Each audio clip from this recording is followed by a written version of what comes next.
So I'll go ahead and call the meeting to order. This is the City of San Diego Commission on Police Practices Ad Hoc Transition Planning Committee meeting of October the 14th, 2022. And I'll call the roll by looking at the screen. I'm Doug Case. I am the chair of the committee and the first vice chair of the commission. We have Brandon Hilpert, who is the chair of the commission. We have committee members Nancy Vaughn, Diana Dent, and Robin Spruce. Robin is also our outreach chair. We have Kate Yavendetti from Women Occupy, who was our liaison with San Diegans for Justice. And staff, we have Charmaine Mosley, our interim executive director, and Robin Resendez, who is our complaints coordinator. Did I get you, Diana? I did, okay. And so I think that's it. And so why don't you go ahead and put up the agenda, if you would, please, Robin. And do we have any public comment?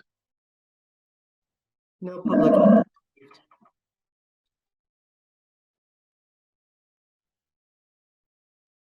Okay, and so the first part is updates. The budget process has begun. And Charmaine, did that memo you sent out last night go to all the commissioners? Yes, it did. Okay, and as you saw, let me see if it's the districts 4, 6, 7, and 9, I believe, were the ones that specifically mentioned fully funding the Commission on Police Practices. But I think we're okay in terms of support from the council and the mayor's office. And the budget process is beginning a little bit earlier this year because they won't be actually voting on the budget, excuse me, until after the beginning of the year. Okay, that's staffing for, we have executive searches underway for the community engagement coordinator and the deputy executive director. And hopefully David will be joining to give us an update. Short, Robin, do you mind putting up the flow chart? This is the flow chart of the I'm sorry, did you say that there's the search is going on for the deputy executive director also? If I said that, I was mistaken. The two searches are the community engagement coordinator and the supervising investigator. Okay, I may have misheard. I'm sorry. And I may have misspoke. I'm not sure. Anyway, excuse me, Doug. It's short, Robin. I'm just making sure everyone can see my screen. Yes. Okay, thank you. Okay, and so next week we should be getting from David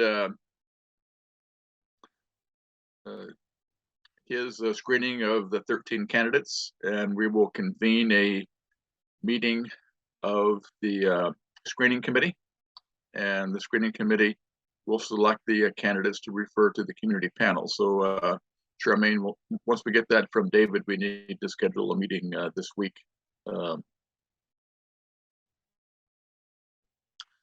And depending upon the number of candidates, it may need to be like an hour and a half. It could be an hour, but we can, I try to schedule for an hour and a half just to be safe. And then following week, the community panel will get those candidates that are recommended from the screening committee, and they'll interview each of the candidates, and each of the community panelists will be required to fill out a feedback sheet, and maybe Tall Robin can give us an update. I'm not sure whether the meeting with them was last week or this week, but they're going to be working on the interview questions, and those interview questions will need to be approved by the city's HR department. So a couple points on that. We met last week. We have a finalized list of questions. I actually reached out to HR directly, and she said the person that and I don't know if you guys got my email, Charmaine, Brandon, and Doug, asking for the contact information for David, because she directed me directly to David to deal with all things doing interviews. So she didn't mention screening the questions. I asked her specifically, and she said she could if I wanted her to, but that would be David's purview. So I don't know if you're referring to David when you say HR screening of the interview questions.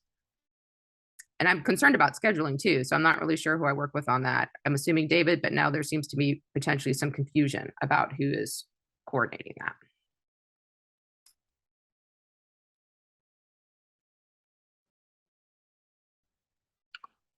You know, I guess if HR wants to defer to David on the questions, that's fine. He's an expert on there. We just need to make sure all the questions are, you know, legal and permissible and are directly related to the qualifications and the duties of the job. And so, Super. And can I count on one of you? Ooh, I'm sorry, but that feedback is terrible. Can I count on one of you to send me his contact information? I just did it. Awesome. Thank you. Yep. Thank you. Okay. So I will reach out to him, and then he may say, no, actually HR at the city. I think this may be a smidge of a miscommunication on their end too. So we'll figure that out. And then, I mean, again, question I can ask David. I just don't want to, because the committee and I are meeting again on Monday to finalize stuff. And I guess I can save this for later too, but since we're here, where do we get that? So we have our questions, but I'm assuming there's some rater sheet that we're supposed to be using. Will that come from David in HR or? yeah, it's like in the past, I think the rating sheets have come from HR. Okay. And so, I'll ask. but all if David's going to do the questions, then he can do the rating sheet too. Okay. But again, the rating sheet, you know, the rating sheets I've seen in the past have been, you know, directly related to the job duties and qualifications. And yeah, so yes, when you check in with David, why don't you see if he's willing to develop the rating sheet? Because I'm also assuming, I'm going to switch to earbuds here in a minute, everyone.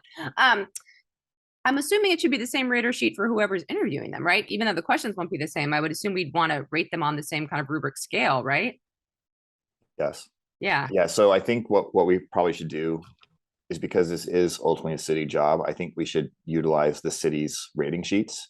That way everything's consistent across the board.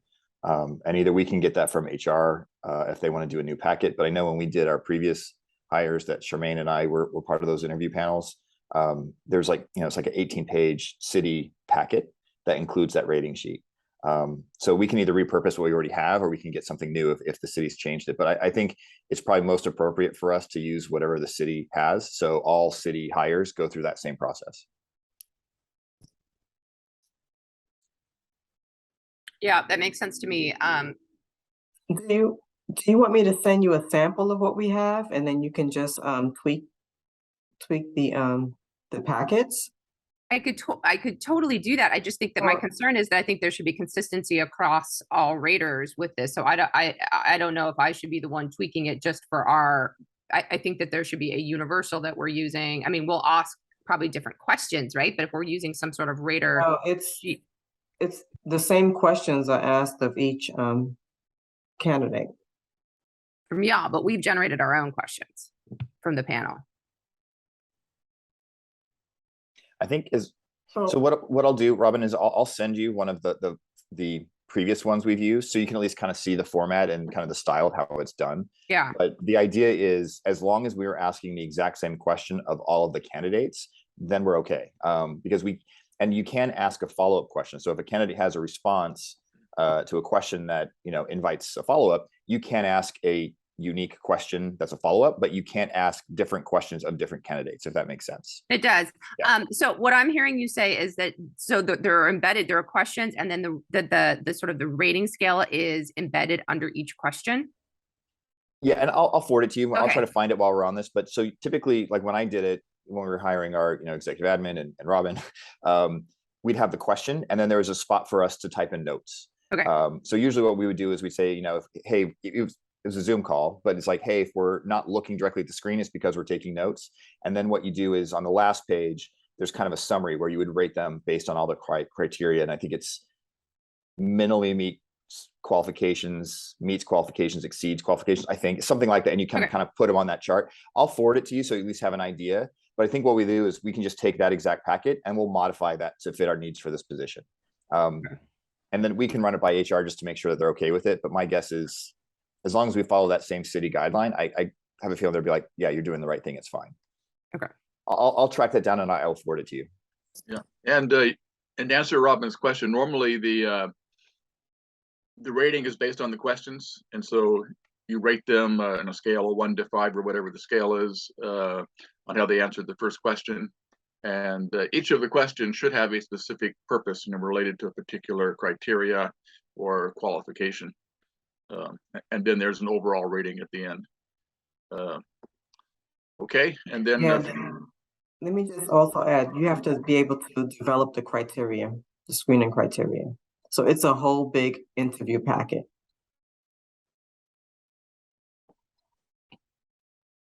okay, and someone's going to be getting that to Robin. Was that you, Brandon? Yeah, I'm trying to find it right now.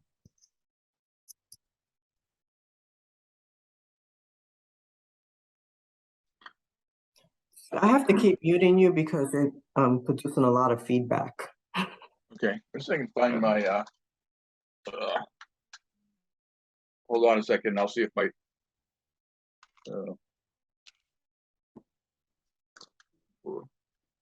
just a second here, let's see if this works.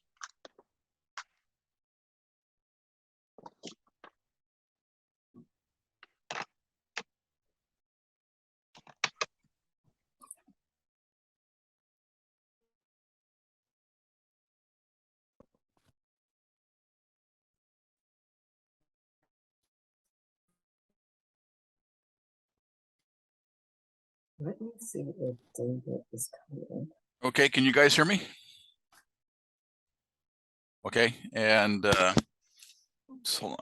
I just twisted my leg as I was putting these on. Okay, and can somebody speak to make sure that I can hear you guys too? Yeah, we can hear you, Doug. Okay, so perfect. Then we'll move on down. And is the static gone? Okay, thanks. And then the interviewing panel, which will consist of the cabinet and 1 community member, which we have to select. We'll select 3 candidates for the interim executive director to interview. And I'd say approximately 3 candidates. If there's, real close between 3 and 4, we could give 4. If there's only 2 that really seem to be the most qualified, we could do that. But generally, we're going to try to give 3 candidates to the executive director, and the executive director will interview those and make the final decision. The executive director, at her discretion, could invite somebody else to participate in that interview.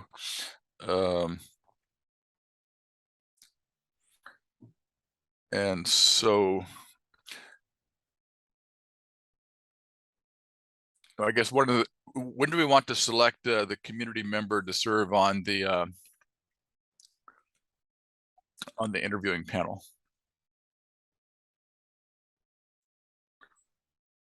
Thoughts? And what would be the procedure for that? Yeah. Kate has her hand up. Yeah, Kate? Well, this isn't to answer that question. So I had a question about the last step. Does that mean that the 3 finalists will go to Charmaine, but she can pick somebody else outside of those finalists? No. Because it said that I thought it said something about that, but it's gone now. No, it said that Charmaine, at her discretion, could invite somebody else from the city or.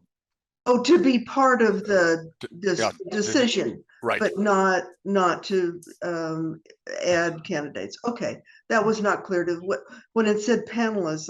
That was not clear to me. Thank you.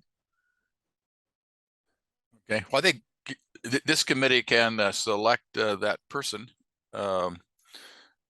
and since Kate is our liaison in the committee, we could invite her, but I don't know whether she has the time to do that, and I don't know whether. I think I told you folks last week that I'm gone that week. Okay, I'm trying to remember, what did we decide last week? We didn't make a decision. We kicked the can. Okay. Yeah. So my proposal would be that the community panel select somebody, not necessarily one of them, but But that the community select the community member. I like that And idea. I just don't want to overtask people that are already, as you said, we can, they don't actually know each other all that well either, you know? So the challenge there is that they're already doing a decent amount of time commitment being on the community panel. And I just don't necessarily want to task one of them for necessarily doing it unless they wanted to. But I don't know, it feels, but I agree that I think that the impetus, it would be nice if it could come from the community. I mean, we can always ask. Well, my feeling is that the panel probably has a better sense of who would be interested as a community member, and that's just my suggestion. I think if you want community involvement, it should come from the community. Yeah. okay, well, how about if we task Robin to get feedback from the community panel and give us some suggestions, and Sure. then we can make a decision based on that. Yep. I'll add that to our agenda. Okay, and then let's go ahead and I don't think we have it. David's not here. I do see that our council, Dwayne Bennett, has joined us, but David's not here, so we don't have anything new on the supervising investigator. Can I report out on behalf of Dave? Sure. Because he did give me a report. He did send me some candidates. Let me see. So he received 36 resumes And this is for the supervising investigator. for the supervising investigator position. He received 36 resumes. He screened and conducted interviews of 12 and sent me, I want to say 10 to 12 of those candidates. And I briefly looked over their packets. But I think now at this point, we have to decide how we're going to be proceeding with the interviews, scheduling out those interviews. Okay. Are you suggesting that we need to interview all 10, or can we go through a screening process to whittle that down? Yes, we can go through a screening process and figure out who we want to interview. I was thinking about having 2 rounds of interviews, and I sent that text message earlier this morning Right. as my brain was working. First round would be the cabinet and possibly Paul Parker from CLERB, since he's really good at the interview process as well, and that's what he does over at CLERB. And then also possibly having a community rep. We don't want the interview panel to be that large.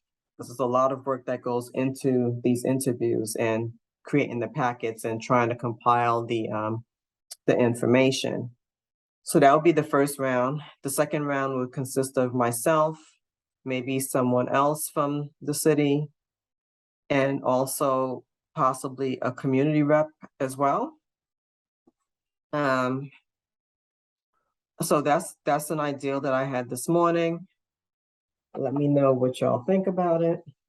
Yeah, I think we need a community rep on either the first or the second. I don't have a strong feeling one way or another, but I think we've made a commitment that we would have community involvement in the screening process on all the positions. Why not? One consideration is to have the cabinet and a community rep for the first stage there, and then for Paul Parker to join you with the second interviews if he's willing to do that. How does that sound? Sounds good to me. Part of why, I mean, when Charmaine and I had a conversation about who could be one of the extra people, and my thought was, if we were able to get someone from CLERB, either Paul is the executive director or one of the investigators, that could be good, because we could probably get a lot of information from someone who actually is already doing investigations in a similar fashion, because realistically, they're going to ask questions and have thoughts that most of us probably wouldn't have. So yeah, I would be fine with either someone from CLERB or whoever being either in the first or the second pass of it. But I do think that would be a good resource for us to be able to utilize. I just have one thought, and this may be unnecessary, but I think we need to make sure that none of the people applying are any of the current CLRB investigators, right? If you're going to have Paul Parker or another investigator. So that's just kind of an initial screening. It's a good point. Okay. I think right now only Charmaine has seen the list, so we're not sure, but that's yeah, that'd be awkward to be interviewing and have your current supervisor part of that panel. So I think I'll go ahead and schedule a meeting for next week, sometime next week, for the cabinet and myself to look at the candidates. Okay, and then also reach out to Paul to see if he's interested. and Robin, you may ask when you're getting the community member to serve on the interviewing panel for the community engagement coordinator to see if there's anybody interested in that. It probably would not be the same person, because that probably would be a pretty large commitment. Another thought that occurs to me is that speaking of CLRB, we might see if there's any of the CLRB members who live in the city of San Diego who might be willing to participate, as a community member. And so we don't have to decide that right now, but Robin, if you can maybe get some feedback on that. It isn't as specific an assignment as the other one is, but maybe get some feedback on that, and then we can maybe decide next week how to proceed with that. Okay, anything else on the staffing? All I have. Okay, then let's move on. I think the implementation ordinance and the operating procedures actually is on new business, so we will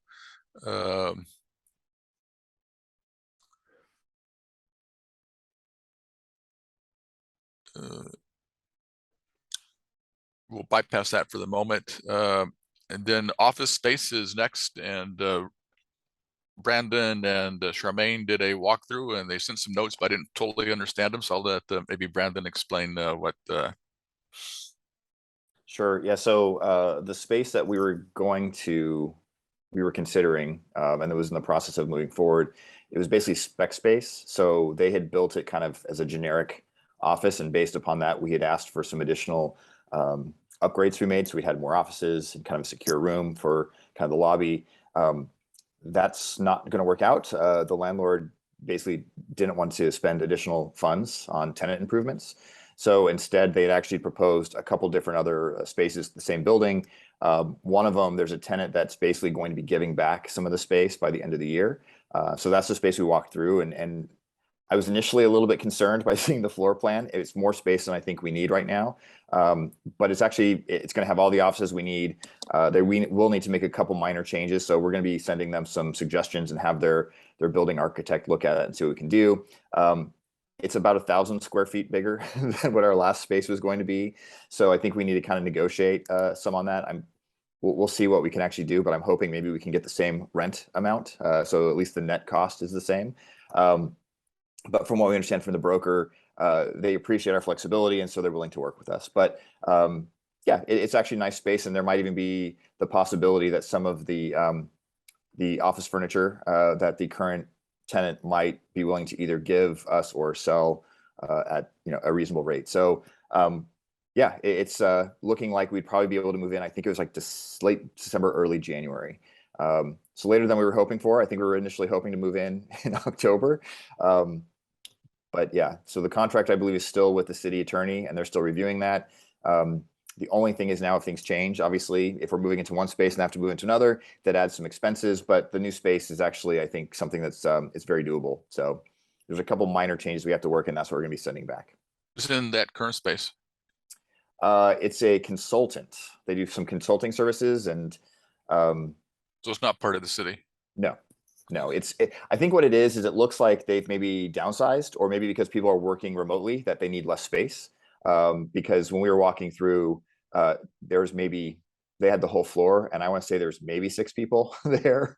And so there's a lot of cubes that have things, but I think maybe people working from home, and so they just realized they don't need as much space and they wanted to give that back. Okay. Then I saw in the notes you looked at another place as well. Is that?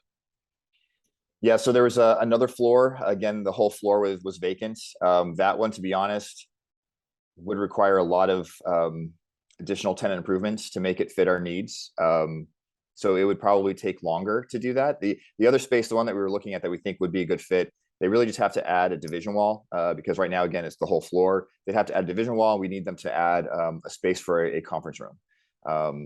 But other than that, it's pretty doable. I mean, it's almost plug and play. It's got a really nice break room, which again, it's designed for the whole floor, so it's bigger than what we actually need. But it's actually it's very nicely appointed. It looks nice. It's a lot nicer than our current facilities. So I think it's something that will work out quite well. Okay. So let's go back to the agenda.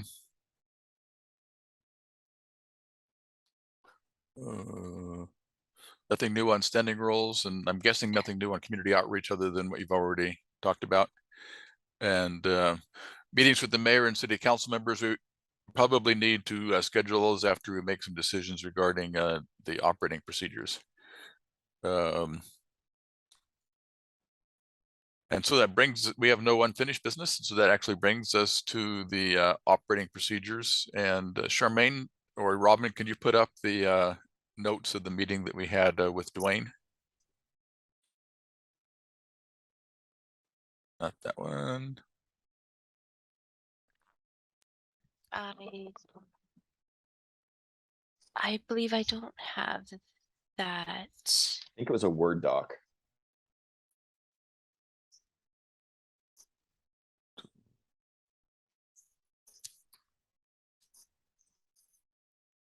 I could share if it's easier. Yeah. Okay, give me 1 second.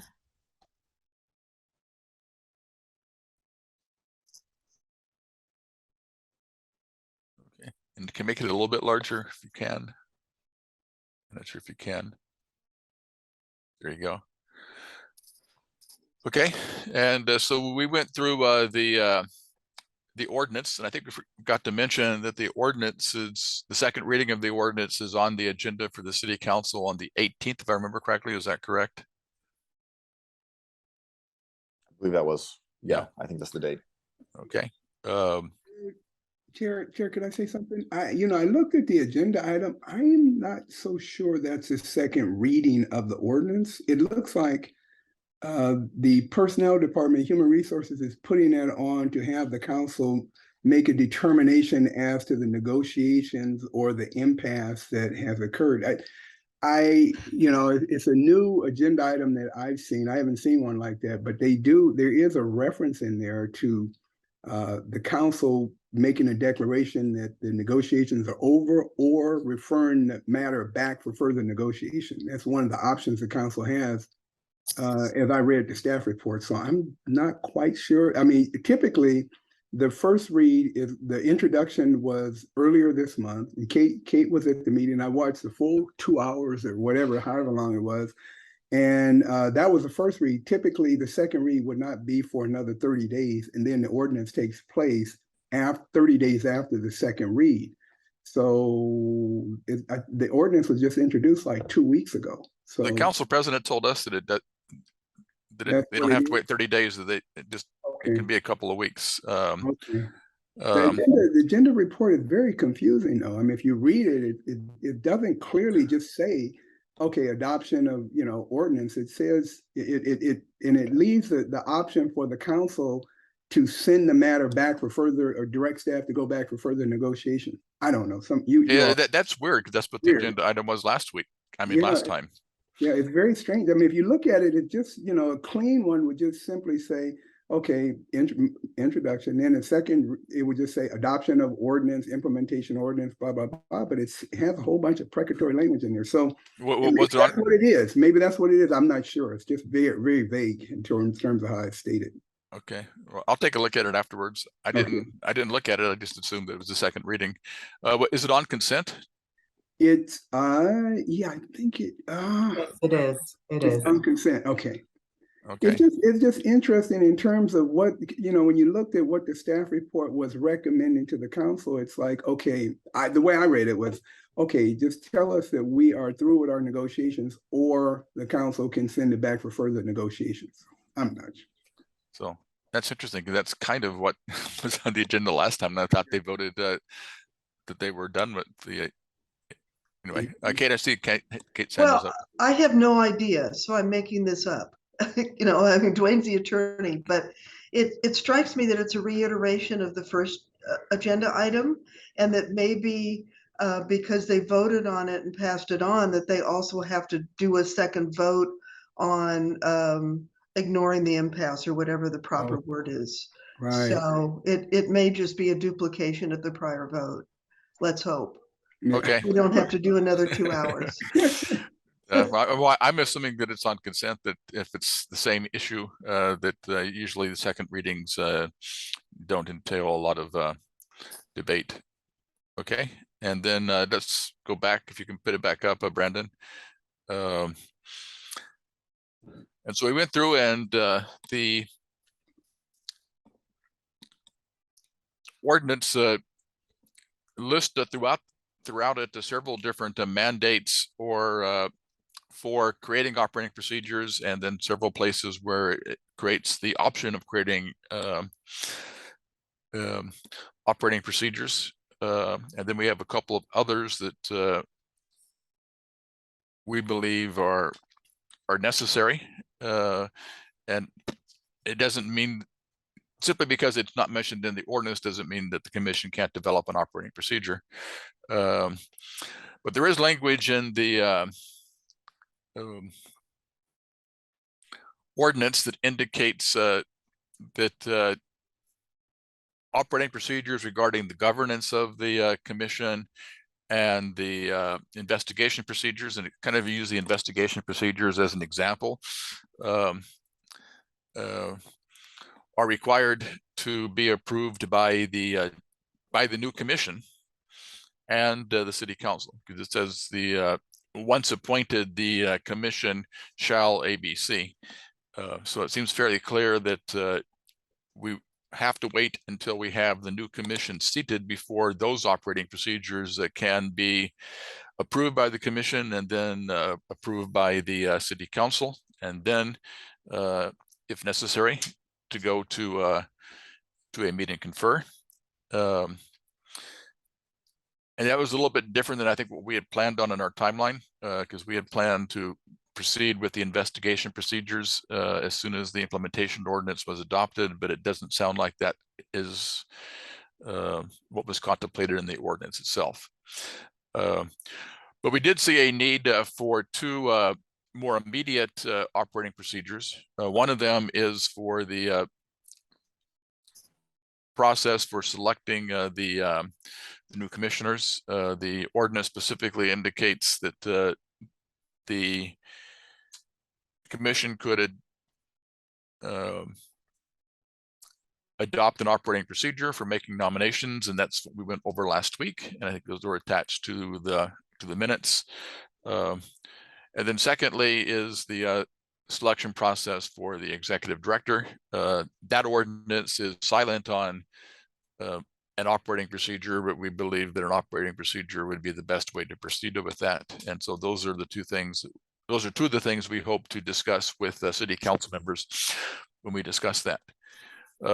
Anyway, so we went through there, and we found about 20, and I say about 20 because a couple of them can be combined and so forth. So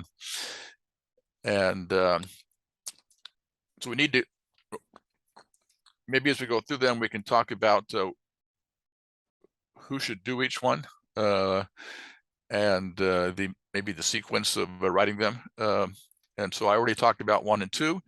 3 is the investigations procedure, and we already have a draft of that. I suggested that perhaps we be more specific in the draft with regard to officer-involved shootings and custody deaths. Dwayne felt, and I agree, that it probably makes sense to hold off on any further revisions or additions to the investigation procedures until we have a supervising investigator on board, because that person will be an expert and can help us with that. Obviously, that'll be a priority. And our thinking was that we want to the degree possible, especially for the procedures for case evaluation and for investigations, to be able to give the new commission a proposal for them to adopt, so they don't have to start from scratch, and they can hit the ground running. Otherwise, it probably will delay by many months. The new commission getting up and running, and so our plan is to develop, where appropriate, operating procedures for them to consider, and the new commission, will be the new commission, and they will have the ability to, accept our recommendations or modify them as they see fit.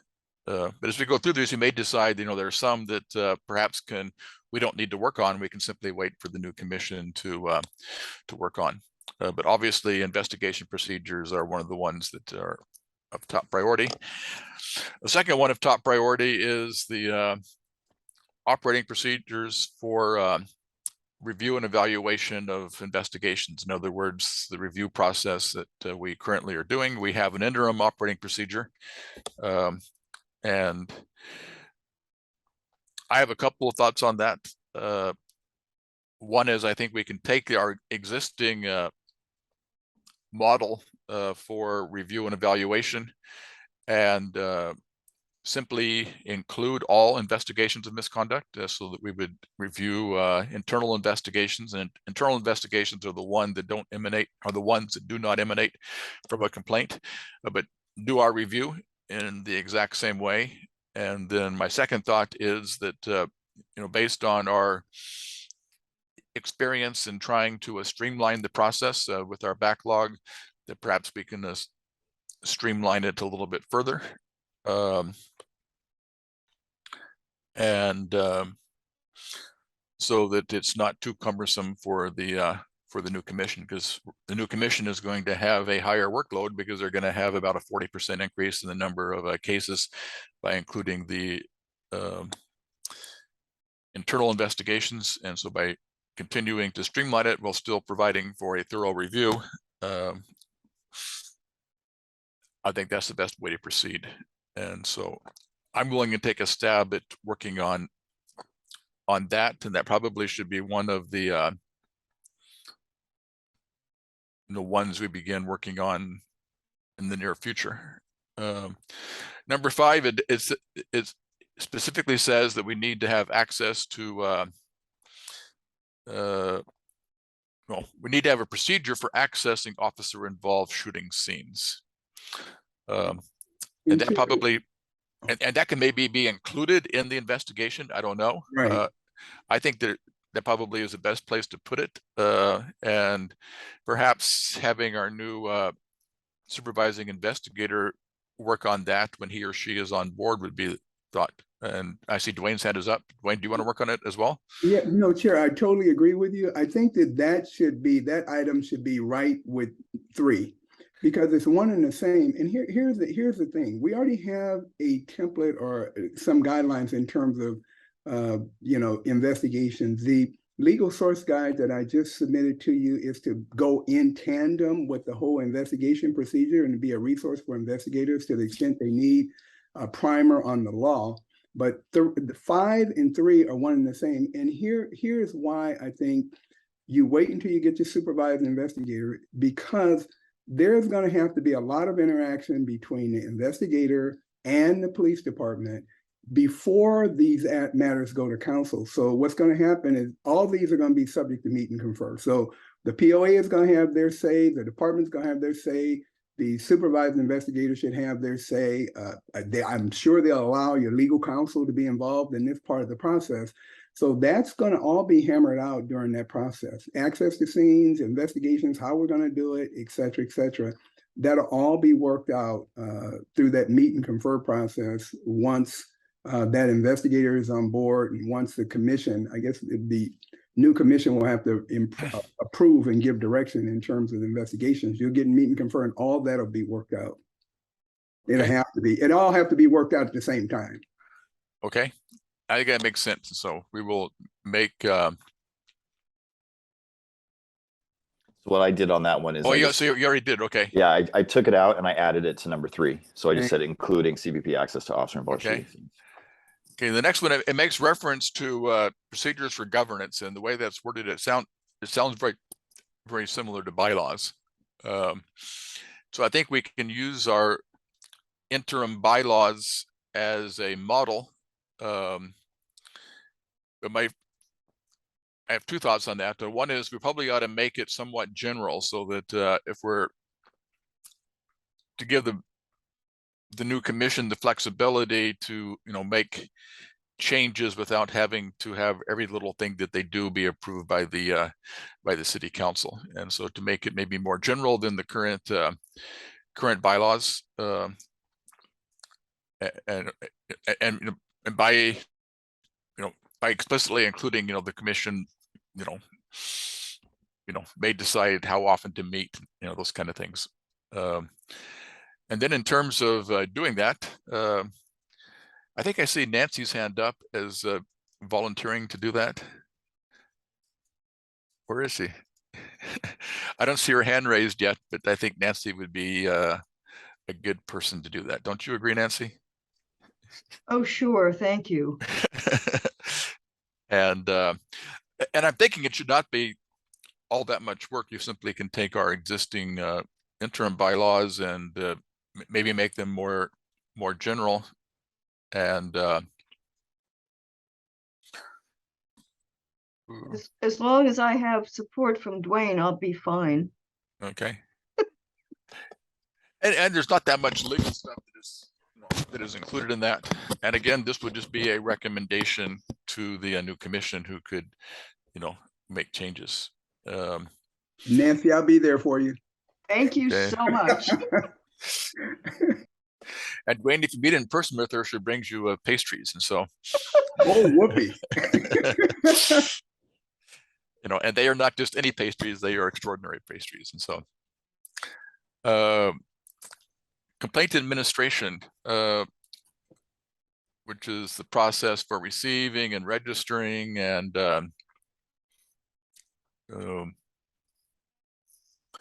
the complaints, but also keeping the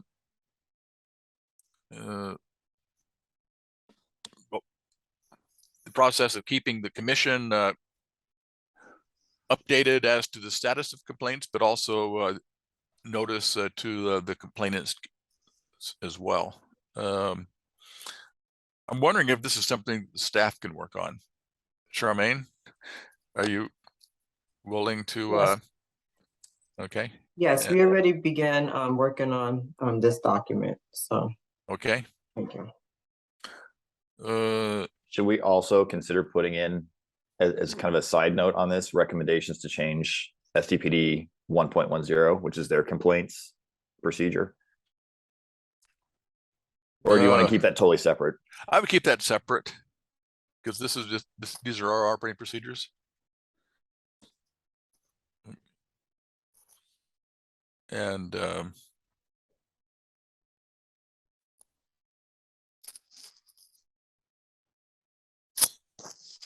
okay, the next one is a operating procedure for public communications. This is something the staff could also do. This includes because it's kind of related to 6 in some ways. Okay. And then 8 is going to be probably, next to the investigations, the most thorny issue.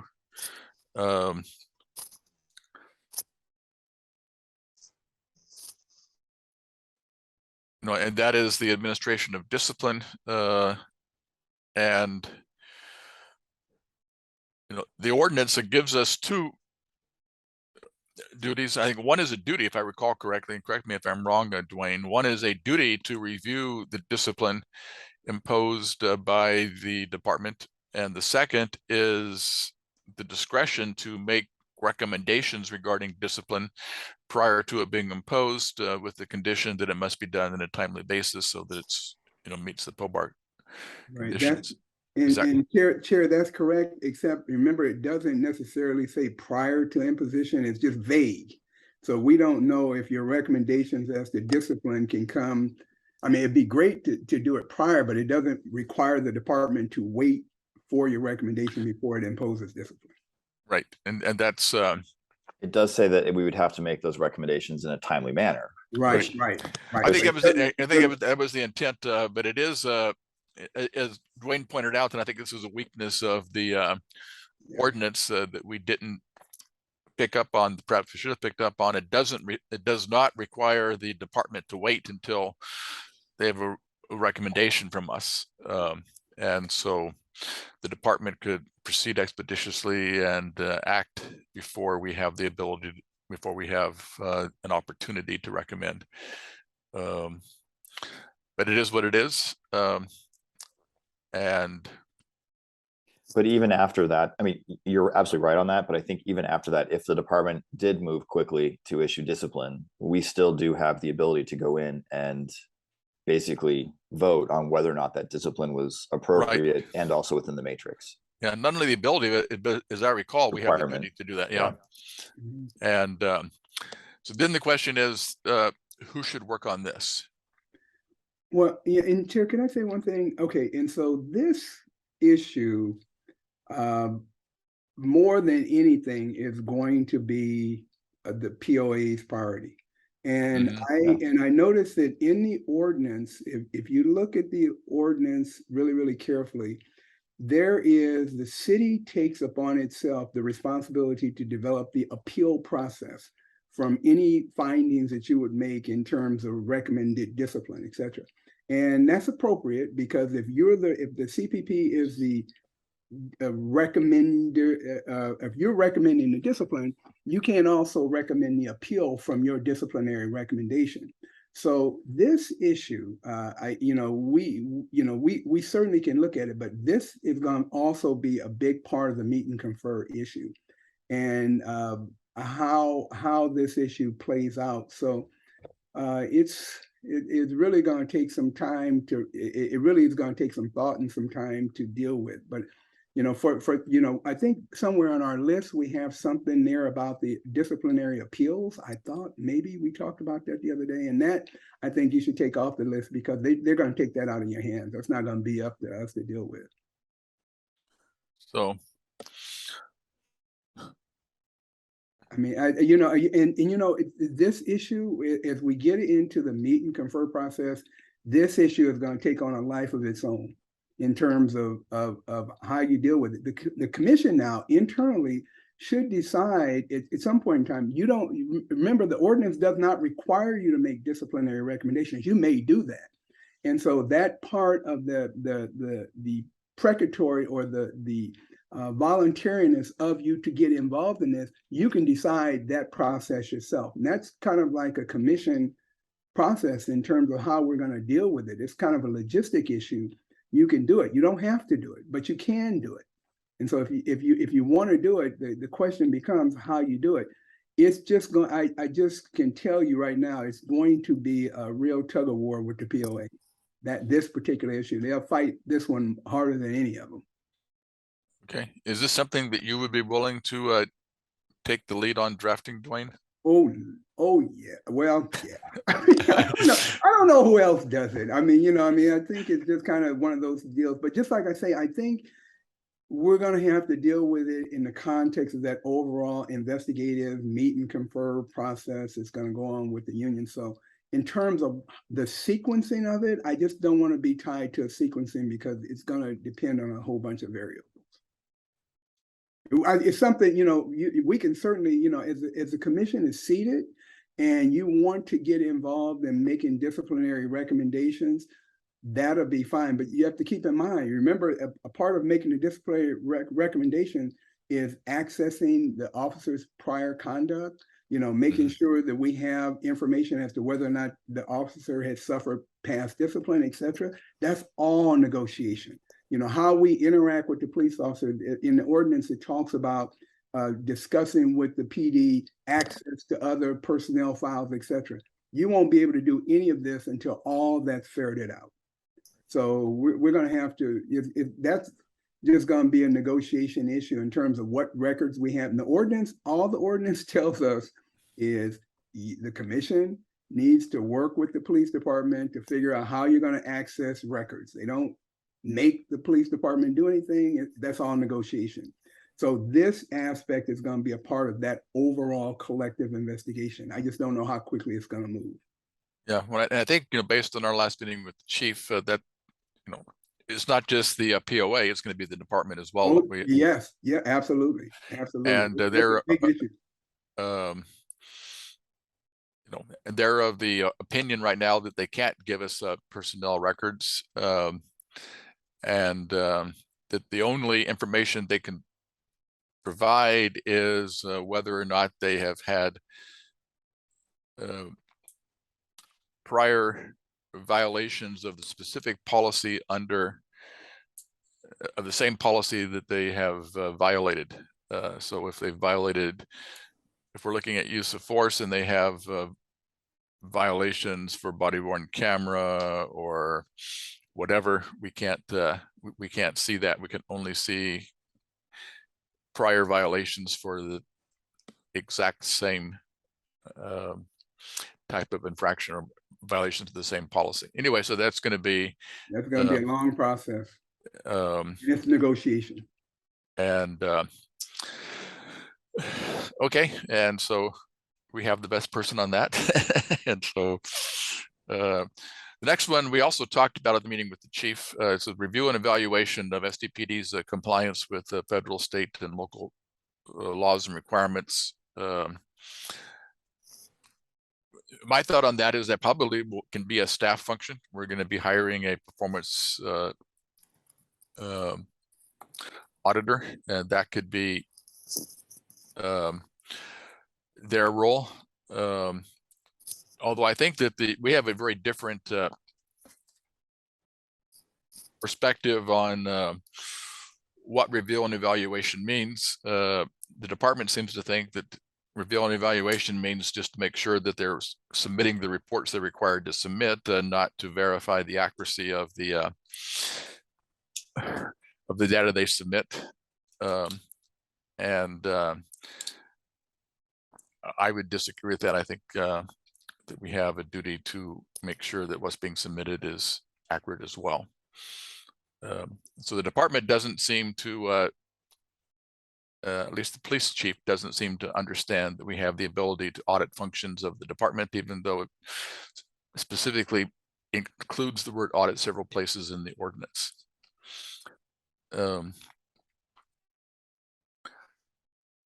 Mediation program.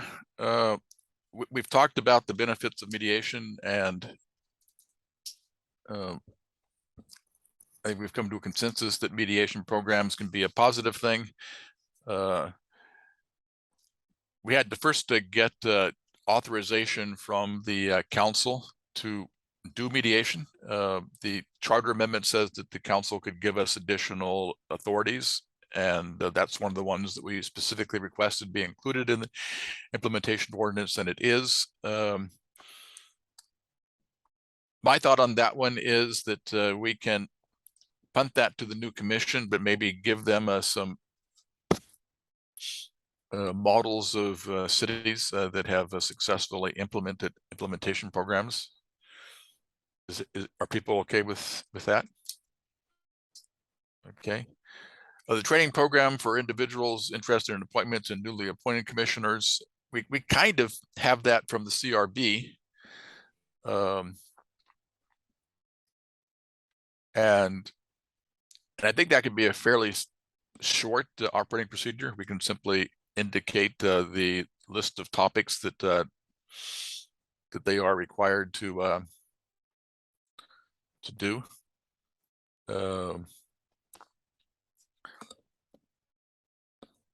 And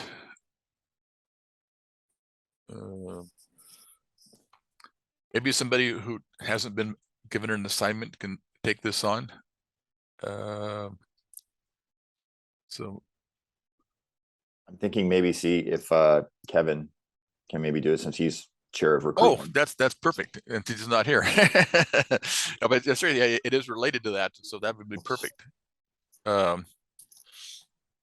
Okay. I'll check with him to make sure he can do it.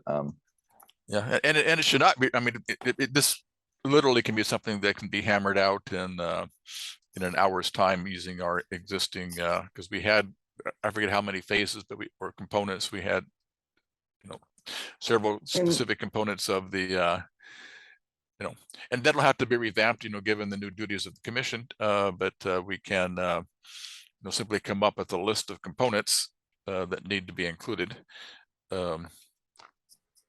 Brendan, I'll work on that with Kevin. Okay, thanks. Okay.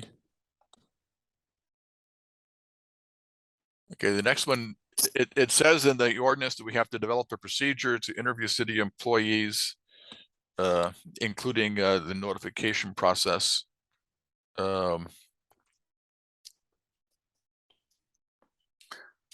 Chair, can I say one thing? Can you combine that? I'll work on that because I'm working on it already. That is almost part and parcel of the subpoena process, where the commission has to have a process in order to receive subpoenas, but we also have to have a process to issue subpoenas. So that's part of the whole notification thing. I'm working on that now. Okay. I should have that completed actually next month. So Well, I should have 12 and 13 12 and 13 should be completed next month. Okay.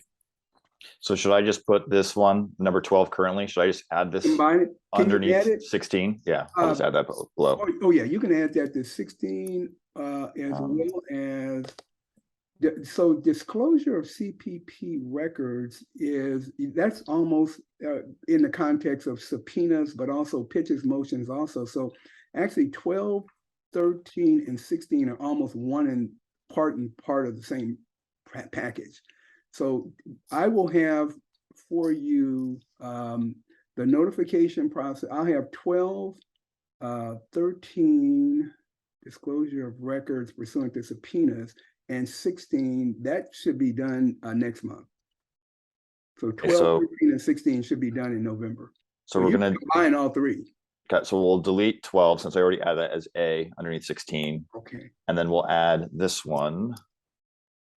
Yes, sir. Public records. Yeah, because the Public Records Act issue that's in the ordinance, the commission has to be set up for that now. I mean, that is a priority issue. That's something that could happen at any point in time where somebody could just make that request. And also just to jump to number 12, the pitches motion, that's a part of discovery, but that's a court process that this commission is subject to now. We're dealing with something like this right now with CLRB. And so your records now are subject to discovery. They haven't been, but they'll become more subject to discovery once you become an investigative process. I'm working on that. We'll be working on that. I've hired 2 paralegals. We're trying to develop pleadings. That should be done sometime. It won't be done next month, but maybe it'll be done in December. So if you could give me until 14, will be done in November, and the pitches motions things will be done for sure by December or in December. Okay. Before the end of the year. So that then brings us to 15. We skipped over, I guess now it's 13. Whoops. Oh, yeah, I'm sorry. Thank you. Retention and disposal of CPP records. Is that something the staff can work on, Charmaine?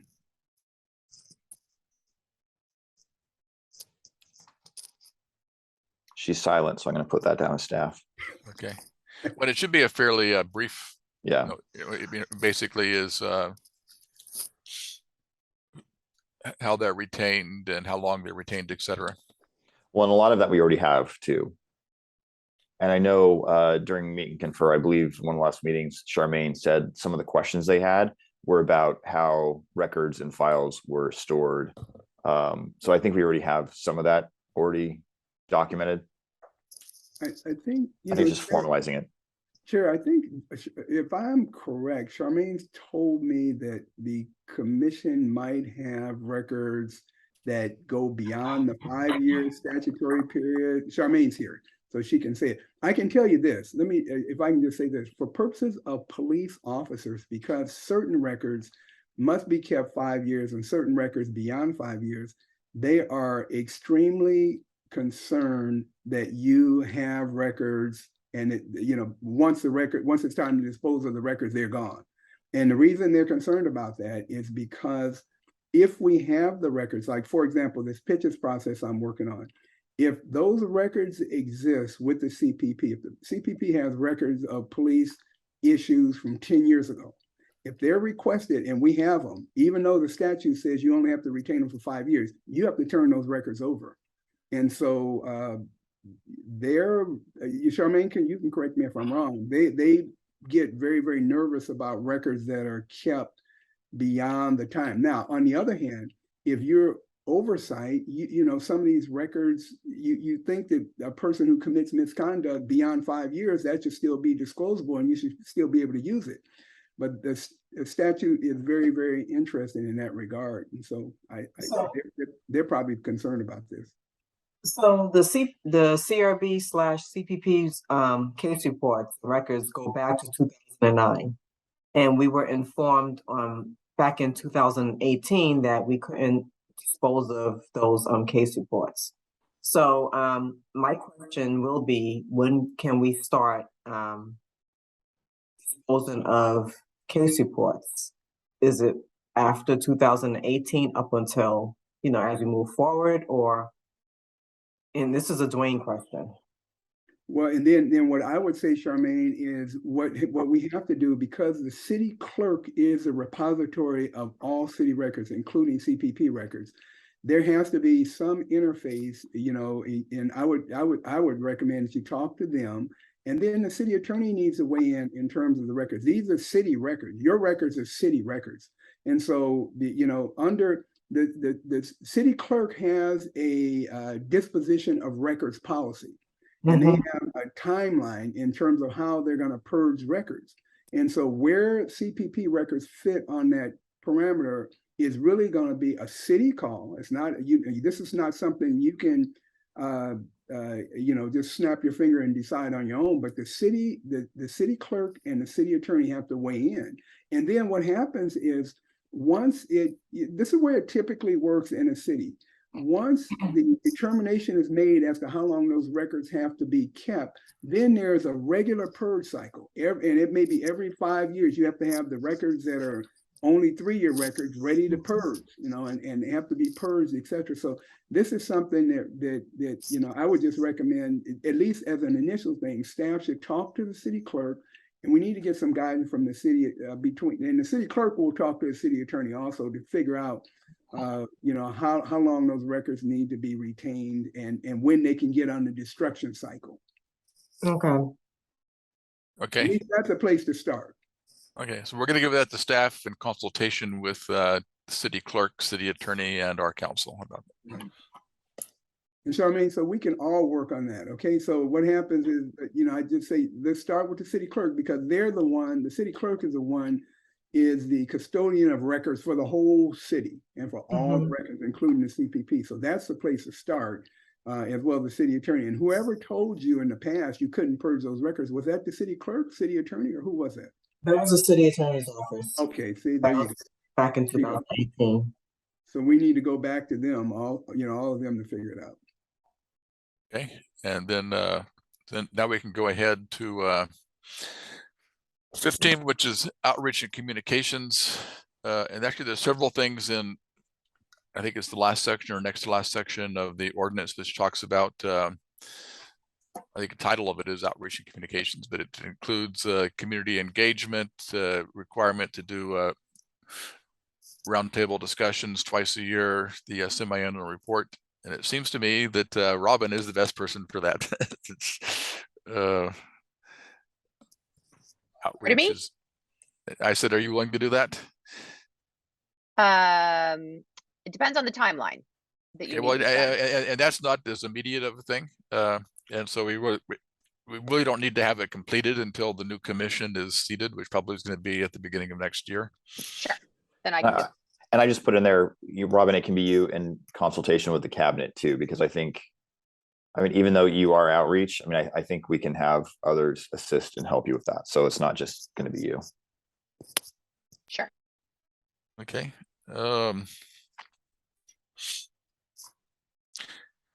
And then the next one is community evaluation of the commission's processes and performance. I have a suggestion here, even though Kate is not an official member of the committee, she's a liaison. I think that if she's willing, maybe she can come with a recommendation for what a process might be to get a community evaluation of that. Is that something you'd be willing to tackle, Kate? Yeah, I can think about that. Not within the next few weeks. Yeah, well, just like the others. I'm sorry, I'm in trial, so. Yeah, this is probably something that will. Yeah. See, what I'm envisioning is that we're going to have a packet of proposed procedures to give to the new commission when they're seated, and this would be included in that. So while I have the floor, can I just noticed that you have me as a member of San Diegans for Justice. I'm not a member of San Diegans for Justice. So if you could just take that off of my name screen there. Do you see what I mean? I've been designated by them as a representative, but it's not a membership organization. I'm not a membership of San Diegans for Justice. Yeah, so you can just put liaison with that, okay? Yeah, thank you. Okay, and then 17 is actually already done. It isn't really an operating procedure. It's actually a code, which has already been adopted, I believe, by the city council. And we may have had to have amended it recently with new positions. But is that correct, Charmaine? That is correct. Okay, and then, and is 18 the last thing? I think it is. The development, data collection, tracking, and reporting of community policing standards. I'm thinking once we move forward, that can be the policy analyst. Yeah, that makes sense too. And so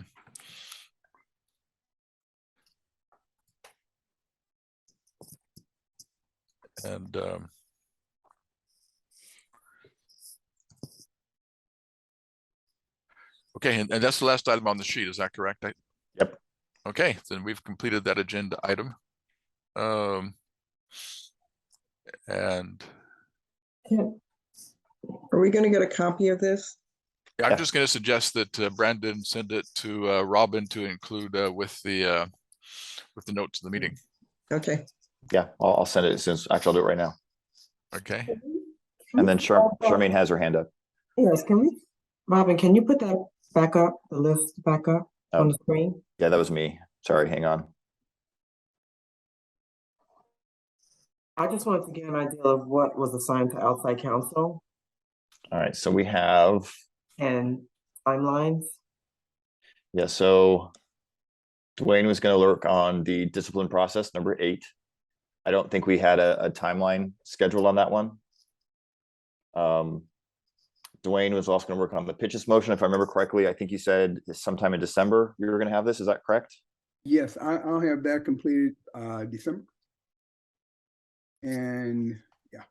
And then, sorry, go ahead, Charmaine. Dwayne, for number 8, can you give us a time frame for that one also? I just don't want to. Charmaine, I really can't. I mean, look. This is going to. It's going to be. That's why I'm trying to gauge how long this is gonna be, just because you are outside counsel on an as-needed basis. Right. You don't want to consume. You also have clerk, right? So yeah. Look. This might look. Look, this might very well look. You'll have your general counsel by the time this is over. I really believe the issue, the administration, if the CPP is going to get into making disciplinary recommendations, The only way the CPP can really do it validly and do it in a just way is for you to have the background information relative to what the person has done. So say, for example, if you're going to make a disciplinary recommendation on some aspect of police misconduct, and you don't know that the person has 3 sustained findings in the past, how you're going to do a good job and how you're going to really, really make a just recommendation as to what should happen to this person. Maybe it's time to terminate this person, but you don't know. If you're just giving the misconduct in a vacuum and you say, oh, okay, well, this is a reprimand, but you don't know that the person's been reprimanded for that twice before, that's not a valid recommendation. So the only way you're going to be able to really get involved in making disciplinary recommendations is to get the background information, some personnel information relative to that police officer, which is meet and confer. And you all have seen it. You all know better than I how long it's taken to go through meet and confer with this ordinance, and it's ongoing. And I just think that's going to be a tough negotiation, and it's going to involve the department, the POA, as well as the CPP. I have no idea how long that's going to take. I mean, and so, you know, I mean, and then we really, it really won't be a process until the new commission is set. So it depends on when the new commission is set, and then we get involved in meet and confer. I just don't know. So would this be a part of the SOP, the permanent SOP? You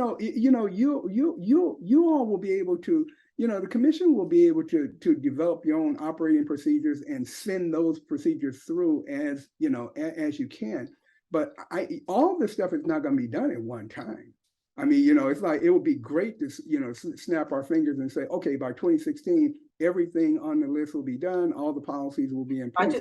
It's going to take some time. I just want to be able to better manage everybody's expectations right now, because I see your name next to a lot of these items, and you're only one person on an as needed basis. And I know that it's going to take a while to get this done. So Charmaine, I certainly appreciate that. I can tell you the thing, look, the things, so commission and ad hoc committee, the things that I will be able to dispense of for you and get them done in a timely manner, we'll be able to get through the noticing issues, the subpoena process.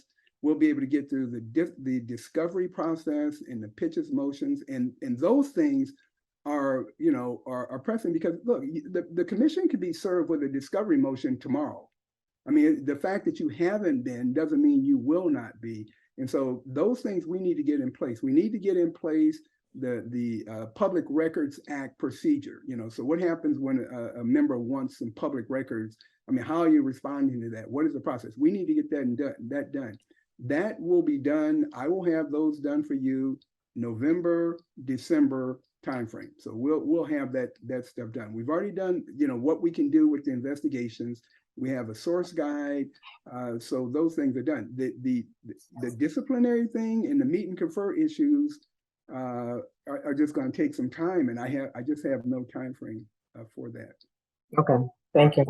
Well, I'm almost thinking when we have our overall standard operating procedures, I think we can mention the discipline piece, but I almost think that we need to have that one as a standalone, because that one I have a feeling might get revised and updated as laws change, as POBAR changes, and I think maybe it makes the most sense just to keep that separate.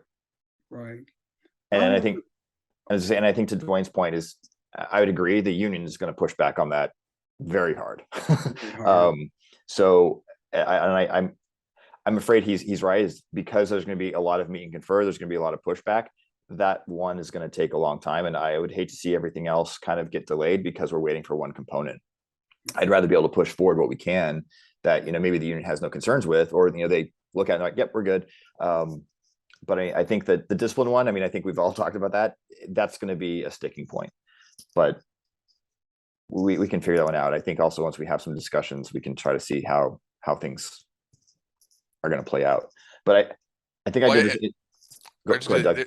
There's not going to be one document called the permanent operating procedures. There's going to be a series of documents. Right. Yeah, what I was saying is in our standard one, we can reference the discipline process, but I would say we'd reference the discipline standard operating procedure or whatever we want to do. Okay. But yeah, it makes sense. Dwayne, did I get that correct? So 14 subpoenas, you said that was sometime in November ETA. Yes, sir. Yeah, And yeah. the So pitches was December. Okay, I just want to make sure I'm not committing you to something that you weren't comfortable with. yes. So I should have the subpoena. We're working on that now. Just working on forms done. The Public Records Act piece should be done. The notification to city employees will be done. Now, we won't need that for a while. You know, notification to city employees will come once you start doing investigation. Subpoenas could occur now because the CPP could receive a subpoena now, and we have to know how to deal with that. You won't be issuing subpoenas for the most part now, but you know, you will be receiving them. So I will, just like I said, that should be done November. Pitches, motions, that piece will be done in December. So we'll have a good part of what we need to have to continue to function, you know, particularly now as well as in the future. Okay. And so if we can move on, then I guess the only item we had for new business today, I'm wondering whether, because we're going to be meeting next week as a committee to review the applications for the community engagement position. Maybe we can post, instead of meeting next week, since we're going to be doing that, we can maybe meet 2 weeks from now. Does that sound reasonable? So we don't have to schedule 2 meetings next week, and then we'll wait for David to get us the materials, and then Charmaine can take care of the scheduling of that reviewing of the applications. Okay, and and then we can do a updating of where we are on the different procedures at our next meeting. Okay, anything else we need to do today? Kate has her hand up. Hi, Kate. Hi. I have a question. After this the second reading, then I understand there's another 30 days and then the ordinance is in effect, which means that the whole process of getting new commissioners can be started, right? And I know that you're going to vote on that. Yes and no. Yeah. Well, yeah, it can be started, but we're recommending. I have two questions about that process. One is at the last meeting we talked about getting outreach out for applications, and I was wondering if that has been done. I'm not particularly on social media, so I wouldn't have seen anything, but I'm just wondering if the CPP or the city has done anything other than just posting it on the website, and there were going to be specialized applications specifically for the commission, and I don't know if that's done. So that's a question I was raising. And I have a third question, that one of the on one of the interview panels has 3 former or current CRB CPP members, and I'm wondering how you're going to, if someone is a former member, how do they make it known that they might be interested in being on that panel? Okay, well, I guess to take your questions one at a time. The first one, I know we're running out of time. I mean, we're way out of time, but I need to know because I won't be at the next meeting, obviously. Okay, the first one, they're calling a meeting of the outreach committee to work on those issues, and so they're going to be talking about outreach strategies. That committee could also work on a supplemental application, so they're still going to be applying through that normal online process, but there's additional information that we need to gather, and so they can work on what should be included in that supplemental application. And then that was the recruitment committee. I thought at last week we said that was Kevin's I'm sorry, I meant recruitment. I misspoke. I meant recruitment committee. Oh, okay. Sorry, Robin. And then we have not really gotten to the issue of how we're going to select the current or former commissioners. I think we wanted to get it approved by the commission and by the city council, then we can begin thinking about finding out who would be interested in doing that. And so Because I know somebody who's interested, who's a former member, and so I just wanted to know kind of what the process was. So will let us know at some point. yes. And we are also scheduling a joint meeting of the outreach committee and the recruitment committee as well. So that's coming up next 2 weeks, I believe. And then kind of going to also your question about like social media and all that, I'm actually in the process of drafting kind of a preliminary media plan, kind of a marketing plan to go over that. And then I'll be presenting that to the recruitment and outreach committee. So we can kind of go over and fine tune that. But that's not done yet. I'm just starting to create that plan. And it sounds to me like, I mean, is any of that going to be done by the next open session meeting? Which I guess is the 20, whatever, 25th? Or the 20, when is it? 25th? I'm not sure when we're going to have the recruitment meeting. So I think it really should go to the subcommittee first before it goes to the full commission. But I'll work with Kevin because he's the chair of recruitment and see when we're going to get that set up. Okay.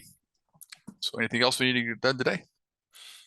And so we will not meet next week, and we'll wait for Charmaine to or somebody from the staff to schedule the meeting to review the community engagement coordinator applications. And with that, we are adjourned. Have a good one, guys. Thank you.